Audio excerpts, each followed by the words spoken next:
dadkii Soomaaliyeed ee walaalahaayna ahaa khawaarijtu ay ku xasuuqday iskoyska Zobe kuwii hantidoodu ay ku burburtay kuwii ku dhaawacmay kuwii ku dhintay kuwii ku agoontoobay kuwii rajada ku noqday kuwii maaragtay murugada ay soo waajahday ayagoo faraxsan oo qoysas badan dadka noocaas oo tirada badan oo waxba galabsan oo goob dagaal aan joogin oo aan hubaysnayn oo aan maaragtay xataa haddii la dhihi lahaa dadkii dirirayay way aan dirirayn oo si nabadgelyo ah goobahoodii shaqada iyo dhulkoodii u socday dadka kuwaas ayadoo waliba nimanka khawaarijta ay furimo badan oo ay ka diriri karaan ay u furan yihiin maalinkaas dagaal baa uga furnaa masaajid cali gaduud maalinkaas hiiraan baa dagaal uga furnaa maalinkaas galgaduud buu uga furnaa maalinkaas bakool buu uga furnaa shabeellada hoose uga furnaa meel kastoo furina ayaa dagaaladoodu ka furnaayeen intay halkaa ka soo jiireeyeen oo ka soo baqdeen ayay cara iyo xasuuq u geysteen dadkii kilomitir 5 joogay maalinkii 29 bishii 10aad nimankaas marka fulayada dhibaatadaas ay geysteen baa dadka Soomaaliyeed oo dhan qayb ka ahaayeen ay ka dhiidhiyaan wasaaradda arrimaha guduhuna ayaguna qaybtooda ayay uga dhiidhiyeen runtii waxa fariin cad ah in dadkii Soomaaliyeed oo dhan ay u soo jeesteen oo awal isqarin jiray oo culimo lahaa oo haween lahaa oo dhalinyaro lahaa oo bulshada qaybaheeda kala dawladda lafteeda lahaa inay u soo jeesteen in banaanka lala yimaado in nimankaas la nacay in khawaarijtaas la nacay lagu nacay ficilkooda xun lagu nacay qalooca diinta ay aaminsan yihiin lagu nacay arxan daradooda lagu nacay bini'aadam yaridooda lagu nacay inay sadan Soomaaliyeed bawdinba oo ummadda Soomaaliyeed ka hor taagan yihiin dawladnimadoodii iyo nabadoodii ummadii Soomaaliyeed waa taas waa soo jeesatay maantana waxay leeyihiin maya khawaarijta maanta waxay la taagan yihiin inay ayidaan taageeraan hawlaha dib u xoreynta ololaha dib u xoreynta ee dalka ka socda waxa weeye qof walba wuxuu iska soo qaadi karaa maalinkaas adigoo iskoyskaas maraya meeqa jeer baa martay qaar baa laga yaabaa subaxii inay mareen duhurkii mareen maalinkii ka horeysa mareen maalin ka sii horeysa mareen inteena yay marka cadow u yihiin ma dad gaar ay u socdeen mise dhamaanteen may noo wada socdeen dhamaanteen may noo socdeen nimankaas marka inaan meel looga soo wada jeesto qof walbaaba intuu karo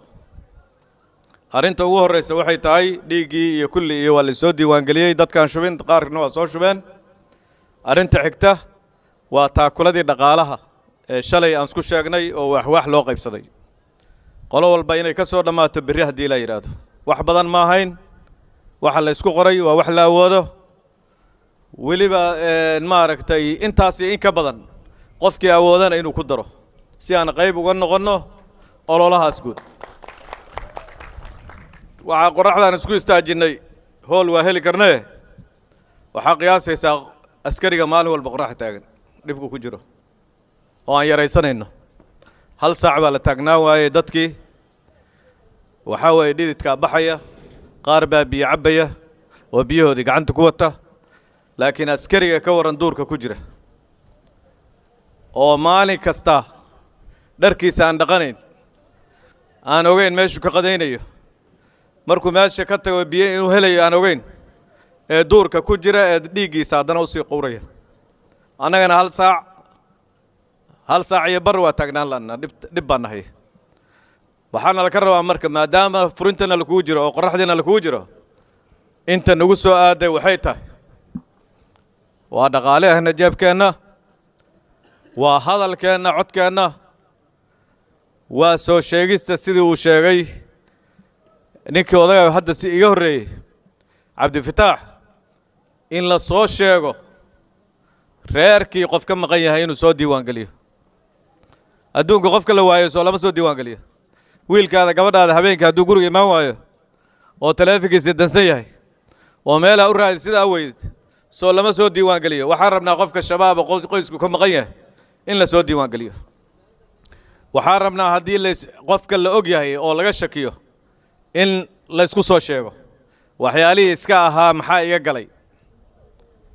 waxyaalihii ahaa aniga leeyma jeedee maxaa u raadsanayaa balaayo u qoonaansanayaa waxaasoo dhan waa laga yimidoo dadkoo dhan hadda dhimashay ku xukuman yihiin dhammaan nimankaas khawaarijta waa aragtay mahadkarataygii tuugga ahaa khaa'inka ahaa ilaahay iyo rasuulkiisa aan aqoon inuu ku faanay inuu 100 qof u dilay wasaaradda waxbarashadaan u soconno yiri wasaaradda waxbarashada yaa jooga arday iyo waalid ciidan ma joogo wasaaradda waxbarashada ciidan ma joogo wasaaradda waxbarashada furin maahan waxa ardayda Soomaaliyeed marka ha ogaadaan kuwa jaamacadaha dhigta oo danuhu ay ka gali lahaayeen iyo kuwa iskuulada dhigta iyo waalidkuba nimankaas inay yiraahdeen dadka aqoonta leh meeshii aqoonta Soomaaliya laga hagayay wasaaradii iyada ahayd baa taargad noo ahayd waana helno yiri waana ogtiin wasaaradda waxbarashada ma ahayn dadka la dhintay dad shacabuhu laayay xataa beenaale suu yahay waa u jeedin ninkaas beenaale waa nin tuuga waa khaa'in waa nin aan ilaahay rasuulkiisa aqoon waa nin manaxa ah waa ninkii aad aragteen tunkiisa iyo sidiisa iyo xooggiisa iyo xoolihii ummadda suu ugu naaxay waa ninka raba dhiiggaas inuu cabbo dadka oo ku noolaado oo ku faantamo waxa ilaahay camal saalixa dadku ay ugu dhawaadaan wuxuu rabaa ilaahay inuu ugu dhawaado dadkaas masaakiinta u laayay ayuu rabaa ilaahay dadkan inuu diin uga dhigo ninkaas marka khaa'inka iyo kuwa kale oo khaa'inada oo khawaarijta maanta fariin cad baa loo dirayaa wasaaradda arrimaha gudaha u diraysaa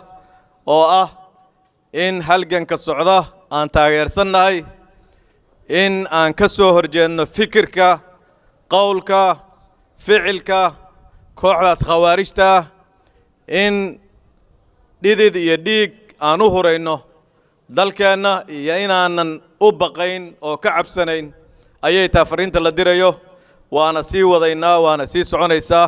qof walba dalkan mas'uuliyad baa ka saaran ka sokow inuu wasaaraddu u shaqeeyo ama yuusan u shaqayn qof walba mas'uuliyad baa ka saaran wixii amniga dhibaato u geysanaya hala soo wargeliyo adiga lagu sheegi maayo haddaa is leedahay waa lagu sheegayaa kulligeen askar baan wada noqonaynaa marka sida dadka Soomaaliyeed oo dhan oo Muqdisho degan iyo kuwa caasimadaha degan kuwa Buulo Barde ku soo aragnay runtii dal lagu faanay ahaayeen Buulo Barde maalin loo aan tagnay sabtidii nin askariya nin baa la sheegay hubaysan oo 20 kiiloomitir meel ah kaligii socda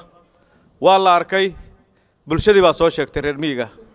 waa lagu baxay nin askari uu noqday oo reerkiisa u socda feejignaan meesha ay ka leegtahay meesha ay ka marayso dadkaas waa u jeedaan annaguna dariskeena iskama fiirinayno baabuurkan ka shakanana iska fiirin mayno waxaan la ka rabaa marka arrintaas inay soo gabagabowdo waana arrin lagu yaqaanay bakhaaro iyo hortooda inta qof lagu dilo ama qof lagu baarto inaan inta kale aysan ka hadlin arrintaa waa soo gabagabowday midda shabaabku koonfurta Soomaaliya u degan yahayna taas waa aniga ima socdaan hebel bay u socdaan daaye aniga ima socdaan qabiil hebel bay lid ku yihiin daaye